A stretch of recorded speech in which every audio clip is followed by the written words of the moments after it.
Yes, people, what is happening? And welcome to episode 29 of the Frankie Allen Podcast. You are here with myself, Will Cranny, your host, alongside the UK's most feared comedian, Frankie Allen.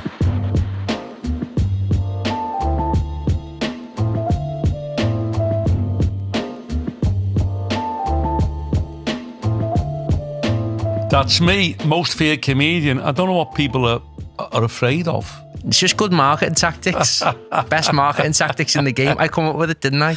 It was, well, you came up with it as you do, you know, you're kind of like an inventor really, like a nutty professor. You come up with all these kind of crazy sayings and whatever, proverbs and ways of doing things. But, you know, we're very successful now, thanks to you. Well, for anyone who watches the vlogs, we have got a few nicknames for one another. We've actually got nicknames for loads of people in our lives, haven't we? A lot of people we've got nicknames for. Some of them we can't really tell them to the face, you know. Jack Ryan, our support comedian on a lot of shows, we call him Brazzle. Yeah. And even Will, when he's driving, when he's driving to a venue, you can't call him Will Cranny. You have to call him Jerry Joxley. That's right. I'm the best jock in the game. He's jocking to the clubs. Nice one. So a lot of you people have been enjoying the podcast. Big thanks for all your support. And what you have been enjoying is Frankie spinning a yarn, telling stories about when he used to be struggling comedian. A struggling comedian. Do you reckon one day there'll be a film about this? Do you know what? I mean, a lot of people probably watch this and say, yeah, I don't believe that story, or I don't believe that one. I've got thousands of stories, strange stories that have happened to me. And what I'd like to say, although, you know, sometimes I feel a bit bitter about things that have happened in my life, you know, with my career and whatever. The stage has been very kind to me, been very good. I've always earned money. Yeah. You know, it's kind of like a strange turn of events. I mean, I remember once you were only a baby and me and your mum and you were going away on holiday to Mallorca. And I was going through a bit of a bad time. I didn't really have the money to go. And I think we were flying on the Tuesday morning. Yeah, Tuesday morning. We were flying from Manchester, 10 days in Mallorca. And I had to pay the phone bill, which I had to be on the phone. If you were on the phone in those days, on the landline, 1990, 91, then you couldn't get any work anyway. So just essential, you had to stay on the phone. Got a big phone bill to pay £400 or £500. I had no money in the bank. So it just wiped me out. Yeah. So on the Monday morning, 1 o'clock in the afternoon, I remember lying on the bed and thinking, we can't go. I've got about 150 quid to my name. That's not enough. We were half board in Mallorca.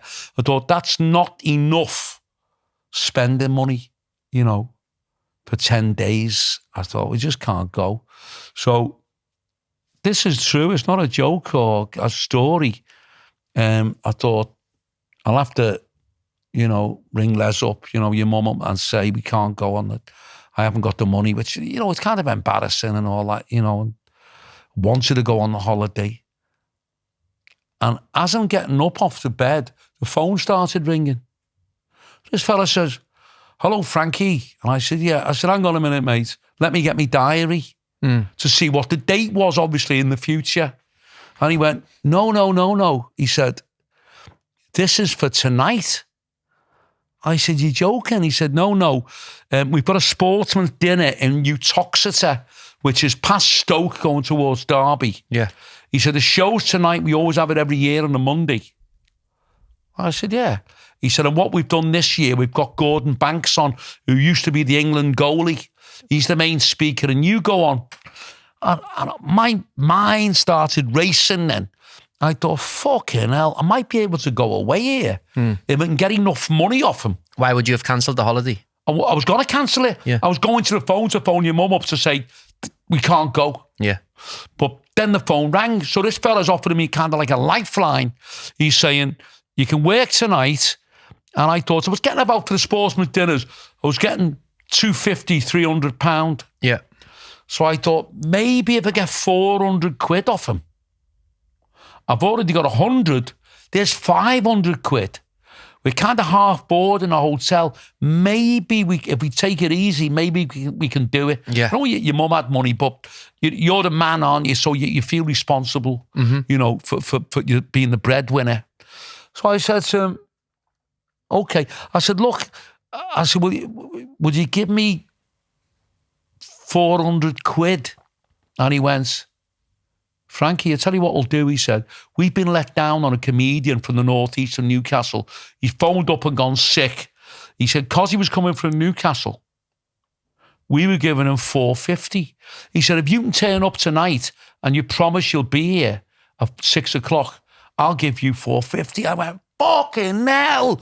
I'm on my way. We're going on fucking holiday. Yeah. We're going to Mallorca. Did you do it? He said, can you get here for 6 o'clock? I went, yeah, I'll get there for 6 o'clock.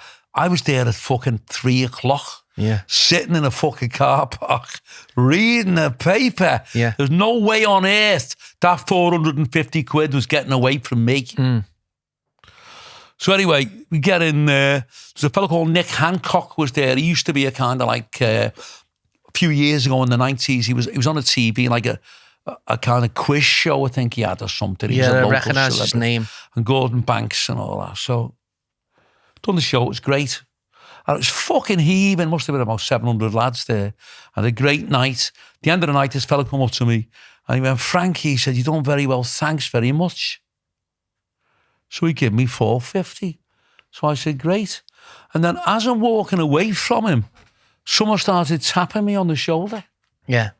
So I looked around and I'll never forget this little fella, he was only tiny. And he went, Frankie. I said, what? He said, here's your money. And he paid me. Go on. So what had happened was, and it happens quite a bit in these sportsmen's dinners, they kind of delegate who's going to pay who. They might say, well, you pay Frankie Allen, and I'll pay Gordon Banks, you pay the caterer, Yeah. I'll pay for the hire of the room. And you all do it together, all the lads who are in the football team or the rugby team or whatever. So both of these fellas thought they were paying me. So this guy gave me 450. 2 minutes later, this other fucking fella gave me 450. 9 ton. Yeah, now I'm a Scouser. I'm not going to fucking run after him, am I? And say, hey, mate, I've already been paid. Yeah. What I've done, I got the 450. I flew out of the fucking club. They had these double doors, and I kept going round in the double doors and going that fast. I had the 450. So I'm driving down the road that fucking fast to switch my phone off so they couldn't get the money back. Yeah. Anyway, threw the money on the passenger seat. It was nearly £1,000 there. Yeah. I was laughing me fucking head off. Then the police came after me with a siren because I must have been all over the road with excitement. Anyway, they were only there a couple of minutes. I said, I've just done a show. I'm a comedian and things. So they let me go. So got home. I had £900 plus £100 that I already had, 150. Yeah. So I had £1,050. When I was getting ready, I took a pair of pants off in case we were going out somewhere on the wardrobe, and £70 fell out of the pants pocket from the last time I had it on at Christmas. So I had nearly 1,100 fucking pound. And we went away, and it was one of those weird things where, although we were booked for 10 days, you only actually were there for 9. Okay. You know? Yeah. You were there for 9 nights and 10 days, some fucking thing. So on the holiday, and we just couldn't believe it. I was buying new ice creams that big, and we were going for meals. We were like millionaires, and I just couldn't believe what had happened. From not going away to being like a millionaire. Then, I mean, you couldn't write it, could you? And that's true. So I have to say, although I'm bitter about different things and I might moan and groan about, you know, I should have made it years ago and all that, the stage has been very good to me, very kind, been a lucky omen. From the first time I set foot on the stage, I've never starved. I've always had money. Even like, I remember like when I was only 17, somebody gave me a job, and it was down in the South End, we call it in Liverpool. A lot of people call it Toxteth. And I was down in this fucking pub, and I got down there, and there was no show. It'd been cancelled. I had no money to get home. I was living in Tuebrook. It would have cost me about £8 or £9 in a taxi, even then to get home. Too far to walk. It was teeming rain. And I walked into this fucking pub, a little pub. It was called the Highland Home pub, it was called. And I walked in and I think Alan Rudkin was running it then. He used to be a boxer. He was the world champ local and he retired then. He was running this pub. And I didn't really know him then. And I got talking to him and he was a great guy. And I said, listen, mate. I said, I see you've got a little group on here tonight. And he said, yeah. I said, you fancy putting a comedian on? And he said, who's the comedian? I said, me. He said, how much? I said, give me a tenner. He said, see what you like. So I went on and it was great. Went down a bomb, doing impressions and things. Stayed on, doing about 40 minutes. When it came off, he gave me 20 quid. Go on. So I got a taxi home. Then the next day, I was like a millionaire with a tenner till fucking Monday. When I got me dole on the I was on the dole. Got me dole on the Monday, got a few quid then. So, it's been good to me, the stage. It's nice to have a positive story for once. Obviously, I mean, it sounds like, obviously it's a proper underdog story, your kind of like comedy life. If there was going to be a film about it, yeah, who would you have playing you? Nicolas Cage. Why? Why would you have Nicolas Cage? I'm not moaning, saying about a tragic life or whatever. You probably have to get Stephen King to write the screenplay, and maybe fucking Alfred Hitchcock could direct it. People wouldn't believe it. But no, you can't moan. You don't moan and groan. There's always somebody else who's worse off than you. And all I've done all my life, basically, is just laugh my fucking head off. Fair play. And made other people laugh. Brought a lot of humour. And I've done a lot of good, I've done a lot of charity work and things. People who kind of like, I don't know, who were in a worse position than I was, raise money for people. I remember one guy phoning me up and he said, Frankie, will you do this show? And I said, yeah. He said, it's a charity event. And I went, yeah, okay. And I charged him 300 quid. And when I got there, all these lads were there. And I said, what's happened? He said, one of the lads was very depressed and he took his own life. And I went, whoa. I didn't want any money for that, give it to his family.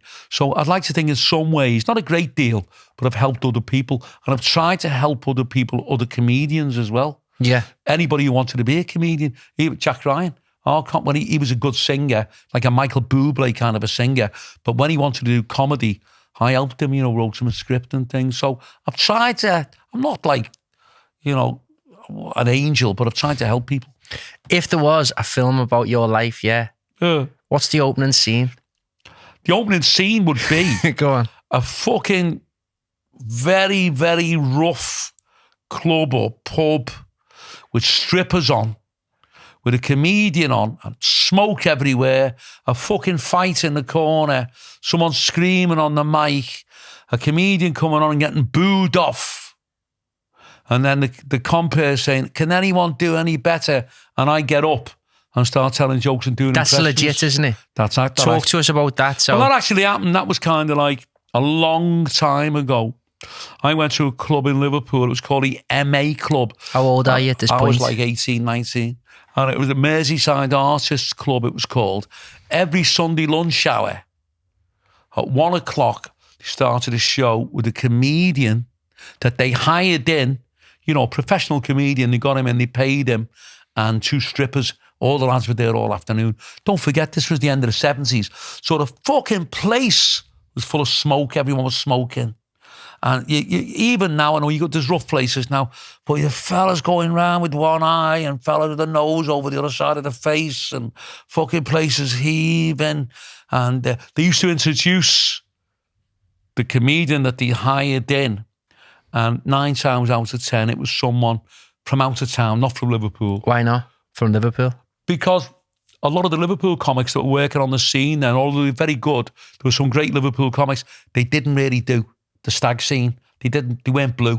Okay. Because Liverpool, although as rough as Liverpool used to be, or as it is, or whatever reputation it's got, in the clubland of Liverpool, still very kind of like a Catholic, a Christian kind of like, they don't like language, Okay. So the stag comedians invariably came from Manchester, Blackpool, Yorkshire and things. So then you've got the kind of resentment from a Liverpool crowd. They didn't like anyone coming to their, it's very territorial, coming onto their territory. So I remember once this comedian came out. Funny enough, this was a Liverpool comic. I won't mention his name. He was a good comic. And he came out, and the first line he said, I went into a tailor's today. And this fella stood up and he went, is that where you got that fucking suit from, you soft cunt? Fuck off. Yeah. He just had to walk off. Yeah. The heckling was unbelievable. Did he have a snide suit on? He had a snide suit. It wasn't very good. But he got booed off. He walked off. And the compere, this guy, Joey Blakemore, he got a little fella, he got on, and he's going, fuck off, you bastards. You wouldn't give him a fucking chance, you gang of pricks. This is what he's saying on the mic. Yeah. You only cunts. We're not having a show next week. There's no strippers for you. You can fuck off. And you scream. They're all shouting, fuck off, Joey, you little cunt. Oh, it's fucking terrible. So anyway, the next week we went down there and there was no comic on. And he said, listen, lads, last week you ruined it forever for a comedian. So what I'm going to do, you all think you're comedians. Anyone who gets on stage and can tell a joke without getting heckled off will win £2. Yeah. So my mate was with me, Danny Downing, who's a great comedian now in his own right in Benidorm. He said, Frankie, get up, do a few gags. I'd never been on stage before, didn't know what it was like, never held a mic. And I got up and I just took to it like a duck to water. And I just jumped off stage and went, look at the fucking head on him. Brought the house down. Yeah. Brought the house down. Although I was only on for 10 minutes, 15 minutes, I won the Joke of the Week contest. Did you tell jokes? Yeah. Telling jokes, doing impressions as well. How did you know the jokes just that you'd been telling in the pub or? Yeah, just like all the lads had gags. Yeah. But mainly it was picking on people. So I took it to them. I was more aggressive than they were. So when I was on, you couldn't hear a pin drop. Did you know most of the people in the room at that time? No, didn't know them. Okay. So anyway, won the Joke of the Week contest for 6 weeks on the run. Yeah. It was kind of embarrassing winning all the time. And then Joey Blakemore said to me, look, I'm going to introduce you to someone. Come in the club tonight and I'm going to introduce you to someone. So I went in the club and he introduced me to a guy who was running an agency at the time. And his name was Don Navarro. And a lot of people may remember him. He'd been in a lot of movies. He was in Letters to Brezhnev, but he's very well known for being in Boys from the Black Stuff as Shake Hands. Yeah. Shaking people's hands, and he used to crush their hands. That was the part he played. But he was the first person, and he said to me, Frankie, I think you're great. I want to get you on the road. I want to give you work, start you off, and that's what he did. We just want to take a quick minute to thank our podcast sponsor, who we would not be here without, and that is Scalptec. Frank, can you tell us a little bit about Scalptec? Scalptec is a scalp micropigmentation clinic, and it's in Bearscough near Ormskirk. Terry runs it, Terry Jones. Absolutely fantastic. I'm bald, completely bald. Look at my head, it's fantastic. It's a great effect and it's life-changing, it really is. You've got a 3D effect on your hair, looks like real hair, looks like you can grow it. It's really been probably, cosmetically anyway, the best thing that's ever happened to me. Absolutely brilliant. Scalptec, scalp pigmentation. Yeah, for anyone who doesn't know what that is, it's essentially a tattoo on your head, innit? So if you look at Frank's hair, he is basically bald, but Terry Jones, the legend at Scalptec, our podcast sponsors, have put your head back to, it's looking like it's legit. I can stand, I'm very confident I'll stand next to anybody in the UK who can grow hair and they've got a shaven head, and you wouldn't know which one was the SMP, as they call it, scalp pigmentation, which one was real hair. It's fantastic. So to anyone who is losing the hair, may not be able to get a transplant, who just likes the look of that close shaven look like Frank's got, because it does look proper legit. It looks great. I mean, it's a sexy look in it for the birds. You shave your hair, you look like a Marine, don't you? Makes you look handsome. It's modern. It's very easy to maintain. You just got to shave it, once a day, once every couple of days. mine anyway is totally undetectable. It looks fantastic. So I'm over the moon. So if you like the look of Frankie's hairdo and you want to get yours done in a similar way, if you're losing your hair or you just don't fancy getting a turkey transplant and you want something that is going to look absolutely spot on, you can contact Scalptec, our podcast sponsors, using the links that are in the description. Terry is our mate. If you tell him that we've sent you, he will sort it out. You can also contact info@skalptec.com. Book in for a free consultation, and Frank, it will be life-changing, am I right? It will be life-altering. You can look like me. You can be kind of like, bald and go around like I did for years, feeling kind of under the weather, no confidence. Or you can get the SMP, scalp pigmentation, and reinvent yourself as a handsome guy. Belter. Yeah. And then the rest is history. The rest so that's is the first history. scene of the film. What's the first scene of the film? That If you make a movie about me. Yeah. No, the first scene of the film will be about you, Will. Why? You're my favourite, aren't you? That's quite nice. Fucking hell. So yeah, Nicolas Cage playing you. No, that's Who would you just have? a bit Who of a would be your wind-up. pick? I don't know, really. You could play, you look a little bit like me. And Loads of people think that we don't look anything alike, though, do they? No, you do. You do across the eyes and things, I think you do. Yeah. Belter. Okay, so MA Club, and Danny was started off exactly the same time as you. So was Exactly Danny the same jumping time. up? So was Danny jumping up in the? Danny kind of already been on stage, I think, before me on the beer cellar, not the beer cellar we do, called a Hofbrau House in Mount Pleasant here, right opposite where we are now. Yeah. But he was in a duo with his cousin George, and he was just the same as me. We was just working around the same time. It was great. Nice. And then did you just go from strength to strength from them, doing different shows? Doing different shows, kind of like starting off, getting like £50 a night, £60 a night, then getting £100 a night, and it just went on from there, yeah. Boss, anyway, back to my list. My dad has provided me with a plethora of bullet points for stories that he's got to reel off the top. And I'm looking at these and I'm trying to work out which one's the most interesting to read out.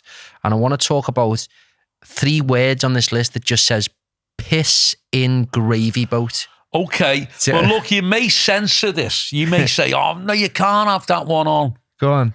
But I'm going to tell you. Yeah, go on. Yeah. 1993, I'm working for the army. Now, during the 90s, I worked for the British Army in Germany, everywhere, Berlin, Rheindahlen, Fallenbostel, Valley they called it, Hamblin, where the Pied Piper comes from, fucking Rheindahlen, Hereford, Bunda, Wolfen, Zenelager, hundreds of shows all over. There was thousands of British bases, army bases in Germany. And I done all of them. How did you get there? Used to fly there. Okay. But I was okay flying then. So it was only an hour from Manchester. Used to fly on a Thursday, come back on a Sunday. Yeah. And most of the gigs were fucking great. Mm-hmm. So what happened this time, I got into this place. It was in Dortmund. So I went in and the fella that picked me up at the airport, the PMC, fella in charge of entertainment, he said, Frankie, I'll take you to your, the rooms weren't very nice. You're kind of like army barracks. Just a bed, no telly, no television, just one bed with like a fucking hairy blanket, an old pillow and like a wardrobe in the corner. That's all it was. But I was there to work, so I didn't really mind. So I'd done this show downstairs. I was on with a singer, and the singer was very good. And we had a great night. So when it came off, I said, that was great. And he said, Frankie, he said, you've got another show to do. I said, what's the other show? He said, it's upstairs from here. He said, it's an officer's mess, regimental sergeant major. Fucking used to have officer's mess, colonels, all these different shows. Anyway, it was this fucking show, and anyone who's been in the army will verify this. When they're in the mess, when you have a mess do, at the end of the year or whatever it is, they all dress up. And they were all dressed, when I went in there, they were dressed with these uniforms on, with like black pants with a red stripe down the side. They had these cummerbund things, bow tie and a white shirt with these jackets on with stripes down the arms and medals and things. You've never seen anything like it in your life. Real army. Now, on the top table, you had the colonel, the brigadier, the captain, and all like the top brass of the army. They were the guest of honours, you know. And when you walked in, you won't believe this, these other guys with these black pants on, I don't know why, they had a white stripe down their pants. As you walked in, they had swords. They made, you know, have you seen these people that get married sometimes and they're in an army and you walk under like an archway made of swords? Yeah, it's called a ceremonial sword. Is that what it is? Yeah. Yeah. My granddad's got one. It's got like snakeskin on it. Go away. Yeah. So I had to walk in and I walked under these swords and all this fucking music going on and all that. Oh, so sitting there, so the meal's coming round. So one of the colonels somebody gets up and speaks and, you know, Regimental Sergeant Major, Captain, distinguished guests, ladies and gentlemen, I'd like to welcome our guests, Brigadier, all going on and on and on. So then the food comes. Now, as you know, and it's no secret, I'm not ashamed of telling people, I've got a very weak bladder. I've had a lot of problems over the years with my bladder and my prostate. Now, if I have a wee, you know, at night, anytime after 7 o'clock, after about an hour or so, or even half an hour if I'm drinking liquid, I need another one. Yeah. So I'm sitting there on this table. These fellas are opposite me. There's an old fella opposite me. And they're all talking, you know, all in these uniforms. You always felt a bit kind of overawed, overwhelmed, because I just have a suit on. I was just a civvy. So although they were good lads and things, you didn't kind of like... well, fuck it, I'll look at me now. See that what I've got on now? Yeah. That was similar to what some of them were wearing, like a gold fucking thing, you know. Anyway, we're all sitting there. So they've got like this 5-course fucking meal. So we're going through the meal and I could feel myself wanting to go for a wee. So the guy opposite me, I got talking to him, like a Cockney fella, got talking to him. So I said, where's the toilet? So he said, oh, there's no toilet. I said, what do you mean? He said, well, we're here, we start at 7:30. He said, we have the brigadier and the colonel in the room. He said, nobody can leave the room while they are in the room. Mm. They are the first in and they're the first out. When it's finished, they walk out and we give them a standing ovation. They walk under the swords and they're gone. He said, but nobody can leave the room to go anywhere at all because the toilets are downstairs while the colonel and the brigadier are in the room. Mm. I said, listen, mate, I've got a bladder problem. I said, I'll piss myself. I need to wee. I need to piss. And he went, I'm sorry. I said, fucking hell, mate. So he went, can't you tie a knot? So after about half an hour, I said, hey, mate. I said, I'm in agony. I said, I need to go for a wee. Mm. He went, let me go and have a word with the RSM. Regimental Sergeant Major. You couldn't talk to the brigadier or the colonel. They were like up there. Okay. Somebody had to speak to them. You had to get an intermediary. Yeah. So he went and he's whispering in this fella's ear. Then I saw him whispering in the captain's ear. And then the captain spoke to the colonel, the brigadier and all that. So then he come back and he went, I'm afraid you're out of luck. I said, what do you mean? He said, the colonel said, no, nobody's leaving the room until he leaves the room. Yeah. So I said, what time did it finish? He said 2 o'clock in the morning. This was 8 o'clock, 9 o'clock. Mm. I thought, I'm dying for a piss now. How, in the name of God, can I last until 2 o'clock? Yeah. So they're having a fucking meal and all that business, and they're all like, come on. So this fucking fella passes a gravy boat down the table. Yeah. So by the time it gets to me, there's hardly any gravy left in it. Go on. So I saw this gravy boat. So all these dickheads are talking to each other. Oh, yes, you were out on manoeuvres. Weren't you over in Hellfeld? Oh, yes. I do my shopping in Zennelag and all fucking going on and all that. So I thought, fuck you. So I grabbed the gravy boat, threw it under the table and pissed in it. Yeah. See? So I'm holding this gravy boat and I thought, well, don't really want to throw it on the floor. It was like a carpet. So I put it back on the table. Yeah. Don't tell me somebody used it. That's ruthless. Go on. So anyway, I'm just sitting there, and all of a sudden, this old fella said, "Is there any gravy left?" Yeah. So he grabbed the gravy boat. So he had a little bit of a pissy roast dinner. Yes. Oh, that's ruthless, that. It's a funny story, but that is It's ruthless. very funny. I mean, I don't know whether you want to include it or you'll have to cut it out. Yeah, we can keep that in. Of course we can. I thought, I mean, what? I mean, I'm not being funny. What choice did I have? That's true. You know, so this old fella got the gravy boat. I pissed in it. It was mixed with gravy, and he poured it on his spuds, and I was watching him eating it. It's hilarious. Did you actually clock him with the gravy, with like pouring it out on his Well, he didn't spuds? give a fuck. Yeah. He was like fucking 80 or something. He's on his way out anyway. Yeah. You could see, he could hardly eat the potatoes were all over his face. Yeah. And he was going...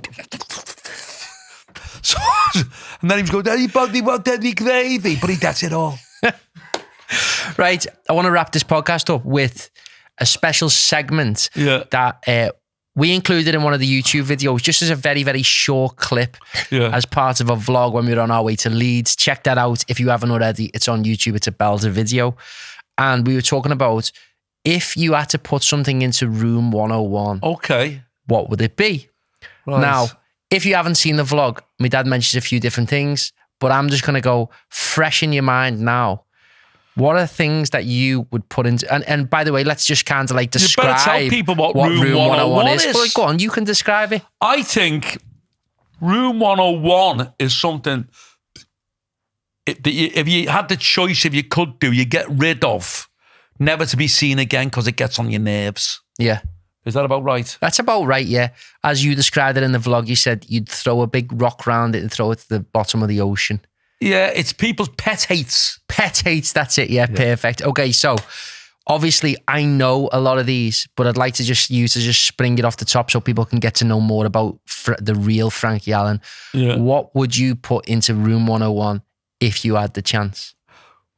What I'd put into room 101 are people... I don't know why it just gets on me fucking nerves.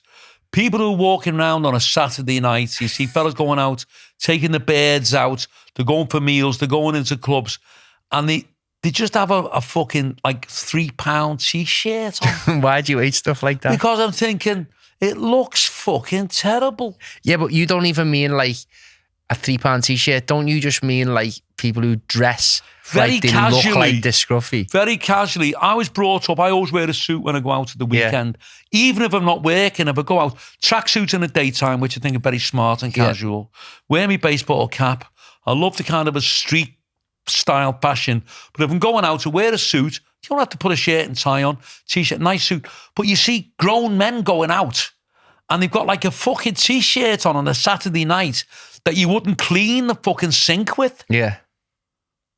And an old pair of jeans. And I think to myself, it doesn't look nice. It looks horrible. So that's my room 101. That's what I'd like to be. Another thing that gets on my nerves. I knew you were going to be on a roll with this. That's why I mentioned it. Hate. Go on.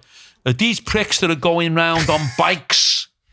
Now, they're going round on bikes. They're like fucking tramps. Now, I'm going past these bastards in like an Audi 5, like 40 grand fucking car. But they're like on the lights and they think that they're fucking great. Do you mean like these £10 on a £10 bike? Do you mean like young scals? Young scallies. But, you know, a fella pulled up next to me at the traffic lights a couple of weeks ago. Yeah. And he's on this like fucking scooter that looked like, it was just fucking horrible, the shape of it. Looked as though it like for someone who had like a fucking leg iron, like a disabled fucking scooter. So this prick's on this fucking scooter and he's going, a little bit of smoke coming out the fucking back. And he pulled up and he went, "All right, mate." And I said, "All right." And he went, "Hey, mate, you want to drive your car like it's an Audi 5, not like it's a Corsa." Is that what they're called? Yeah, go on. And I said, "What do you mean?" Then when the penny dropped, he meant, "You're driving too slow. You're driving like a fucking old man. Yeah. You're in a fucking fast car, drive it fast. It's not a fucking Corsa like you see a fucking pensioner in a fucking Corsa getting stuck with the fucking lights, pissing himself." So I went, What, mate? You're telling me? And I said to this prick, I said, you're telling me? I said, is that your fucking Audi? A fucking scooter worth about 15 quid. And he just looked at me. I said, fuck off. Yeah. And drove away. So people who drive bikes, motorbikes or just normal bikes? No, road what bikes? it is, I don't mind anyone being on a bike. Yeah. I think it's very healthy. And a lot of people get these electric bikes now. Yeah.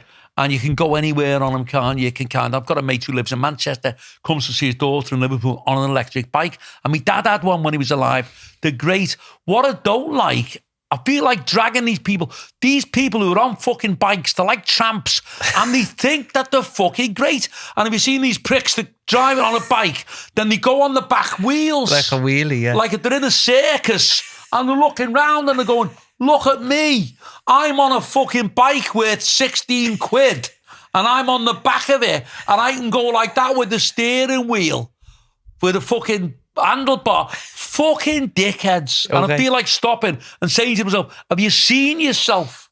You're a fucking tramp. You're ugly. You're a scruffy cunt on a fucking bike that should be thrown on a scrap heap. And you're looking at me as though I'm the fucking tramp. It's you. That's me pet hate. Okay, so you've got bikes, people who wear scruffy stuff. Anything else? Not really. I just hate people who think that there's something that they're not. You hate people thinking they're big time, don't you? People that think they're big time. Yeah. And all they are fucking rats. I've got a few other things that I know that you don't like. And I would like you to rate them on a scale of how much you hate them, 1 to 10. Go on. Prawns. I fucking hate prawns. Yeah. I fucking hate prawns. I would rather be dead than eat a prawn. How come? They're fucking horrible. And I remember years ago, my mum, when I was a kid, trying to get me to... And I tried to eat this fucking prawn, and it's looking at me. Yeah. Oh, fucking horrible. I don't like fish. Prawns. I'm trying to think about like things that you really get on your nerves. I don't like salmon. I don't like fish. I don't like these people that eat prawns and shrimp and fucking horrible things that you see at the bottom of the fucking sea. Crab. Yeah. But some people love fish and they love like seafood. What I also think that you would like is dogs, big dogs, no? What do you mean, big dogs? You just love them, don't you? I hate dogs. I fucking hate dogs. Why do you hate dogs so much? I don't know. I mean... There's some dogs that are cute in that, though. That most of them are fucking horrible. You know, are slobbering and fucking big paws. Fuck off. I don't like animals. So listen, if you are listening to this or watching this and you have a dog or a bike or you dress like a scruffy bastard, I do apologise. But my dad's advice would be stop eating prawns, get rid of your dog, get rid of your fucking bike and buy yourself some new clobber. What do you reckon? Yeah. If you're a prick, if you're a prick of about 19... who doesn't work, you're a lazy bastard and you're a scruffy twat and you sit in the house all day smoking draw and then every now and then you get on a fucking bike and you're cross-eyed and you're on a fucking bike and you're driving round with your fucking £5 trying to get some more fucking cannabis. Do me a favour, fuck off. Yeah, anything else to add in? That's all. Belter, right? I hope you have enjoyed this episode, whether you're watching on YouTube or you're listening on Apple Podcasts, on Spotify, or whatever podcast provider you're listening to. We are so grateful to have you listening or watching. Watch out for the next podcast. Give us a 5-star review. Why do you think they should give us a 5-star review? Because we're doing stories. You're kind of, top of the range interviewer. You're very, very good. I'm off me fucking head and all mental, I'm off me head. But I'm telling stories which are fucking true. I'm not making them up. I'm not, telling fucking stupid jokes like some of these pricks. I'm telling real stories that have happened to me and which are very, very funny. So I think we should get good reviews.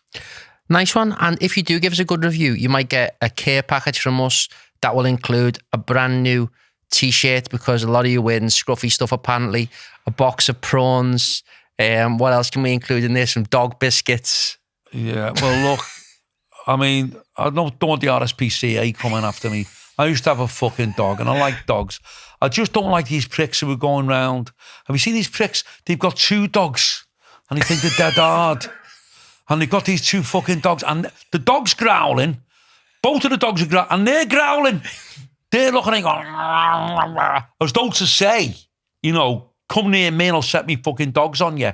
Like these beggars. You see beggars outside supermarkets with a fucking big dog.